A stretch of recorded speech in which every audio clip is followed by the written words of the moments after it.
The skill we are focusing on is the AFL drop punt kick, which is the most commonly used technique when passing the ball and striking for goal.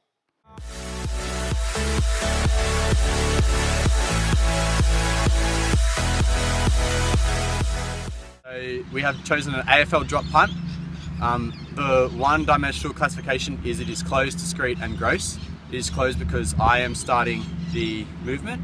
It is discrete because it has a specific beginning and end, and is gross because it involves a large muscle groups. The two-dimensional classification, using Gentile's taxonomy of skill classification table, we rate it at about a 16 because there is both body and object manipulation, as well as we are moving and it is variable because based upon your opponents or the environment, the conditions of the skill will change.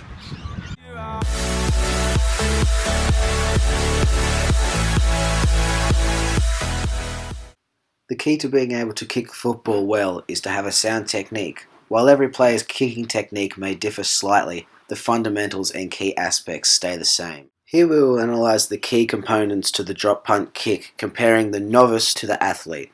As the novice has no prior experience with this kicking technique, this can only result in a positive effect of learning. Therefore, the client is in the cognitive stage, but is expected to reach the associative stage of learning. This comparison will be used to examine the qualitative pre- and post-test. At the start of the movement, the novice has very little to no run-up and is holding the ball incorrectly at the top, compared to the athlete who has a substantial run-up and his fingers are pointing towards the laces of the ball, resulting in the ball being pointed towards the ground. As we can see on the left, the novice, having had poor ball grip, has dropped the ball incorrectly with the belly facing towards the ground. The athlete, on the other hand, had the correct grip, which resulted in a perfect ball drop, meaning it remains pointed towards the ground. The athlete's ball contact is perfect, with the point of the ball hitting the laces, which increases the accuracy and distance of the resultant backspin. However, as the novice kicked the ball, the top of it hits his shin, which makes the ball rotate forwards. This will make the ball drop short and be an ineffective kick. The follow-through is important because it affects the distance of the ball and reduces injury if a good follow-through is performed. The novice had poor follow-through due to his kicking leg being bent, which takes away from the power of the kick. He also lands on the kicking leg, which is also the incorrect technique because it takes away from the velocity that he can bring that leg through with. Our pre and post quantitative test consisted of 30 kicks from in front of the goals at 3 different points. Point A at 45 degrees and 25 metres out, point B at 90 degrees and 25 metres out, and point C at 45 degrees and 25 metres out. For the goals to be counted, the ball had to go past the goal line and between the centre posts. But I love it.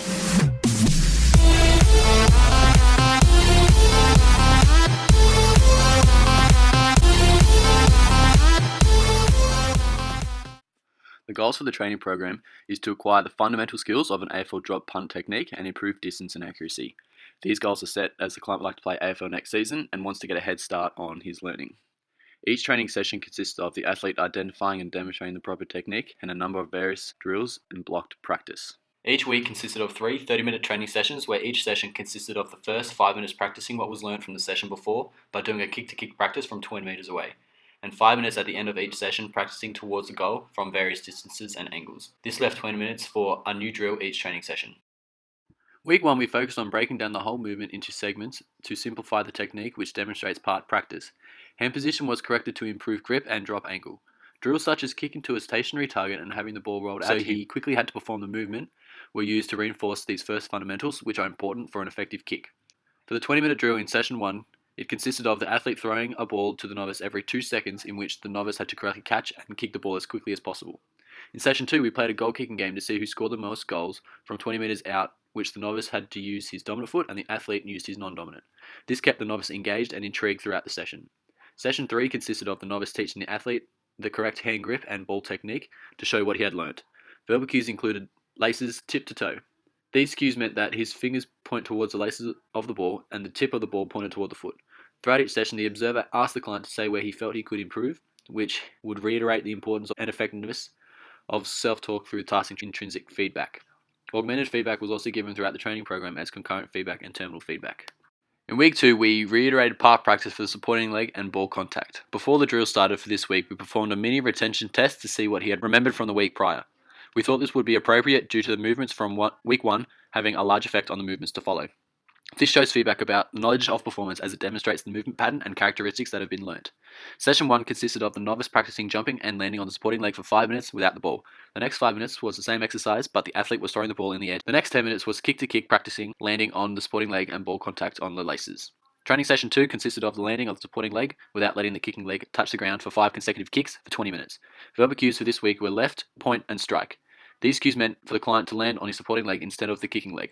In week 3, we introduced whole practice for the follow-through, where each segmentation of techniques came together to form one continuous movement, the point of the ball to his shoelaces, and strike the ball correctly for optimal distance and accuracy, which is low in complexity and high in organisation. Week 3 training sessions included kicking towards the soccer post crossbar, focusing on the follow-through of the kick at 15 metres out. Session 2 consisted of stretching and flexibility sessions to assist with range of motion and degrees of freedom. Session 3 consisted of 20 kicks from 5 metres out from the soccer's crossbar, 20 kicks from 10, 20 kicks from 20, and 20 kicks from 30 metres out. Verbal cues for this week included straight, high, and point, which meant to keep the kicking leg straight at the knee, kick the foot as high as possible, and to point the toe towards the goal. Feedback was given through the bandwidth knowledge of results. If the ball was kicked between the 6-point posts and the 1-point posts, then no feedback was given. The feedback given was both intrinsic and extrinsic, because at this point, the client was already figuring out what he did wrong with the kick. Week 4 consisted of the run-up, which was the final key component to the drop punt kick. This component is largely practiced because it is easier to practice a new skill without whole body displacement. Week 4 drills primarily focused on the run-up component of the drop punt kick. Run-up is crucial because you'll be more accurate and get more distance on the kick because you'll have whole body motion to help drive the ball forward. In session 1, the first drill went for 20 minutes and consisted of the athlete placing 2 markers on the ground for the novice to run around, 35 metres from the posts, and 1 to kick from, 25 metres from the posts. Then session 2 had the athlete running towards, behind, and from the side towards the novice to apply game sense pressure for 20 minutes. Verbal cues consisted of the word only smooth. This is because the client would only need to think of one cue while performing the whole movement, so that is continuous and more efficient. Here you can see we changed the regulatory conditions as added pressure to the client, which resulted in the client needing to perform the skill promptly to avoid being tackled. We also changed the ball type and size to a smaller one to see if the client can still perform the skill effectively with a different ball. Throughout the training program, we practiced in wet conditions, which resulted in less grip on the ground and ball, which changed both the weight of the ball and the kicking conditions. For the transfer test, we decided to do a snap kick because it is another element of AFL which the client wants to play next season. Most of the key components remain the same except for ball grip and ball drop. Therefore, the client can transfer what has been learnt from the drop punt training to this specific kick easily. He would use this in a game if he was trying to kick around an opponent or kicking for goal from the boundary instead of in front. As we can see in the quantitative results that from all 3 points, the client kicked more goals in the post-test than the pre-test. Then a week later, the client has learnt how to perform a proper drop punt because the results from his retention test are higher than his pre-test. Comparing the pre and post-test, he had a substantial run-up. The client's ball grip is correct because his fingers were pointing towards the laces, resulting in the tip of the ball pointing towards the ground. Because his ball grip was correct, it resulted in an effective drop with the point of the ball remaining pointed towards the ground. Unfortunately, his ball contact is not perfect as the ball still hits his shin, but there is a significant improvement in comparison to the pre-test. Follow-through has improved significantly due to his kicking leg remaining straight at the knee and his toes being pointed towards where the ball is going. He also lands on his supporting leg, which gives him more velocity to put through the ball, kicking it further.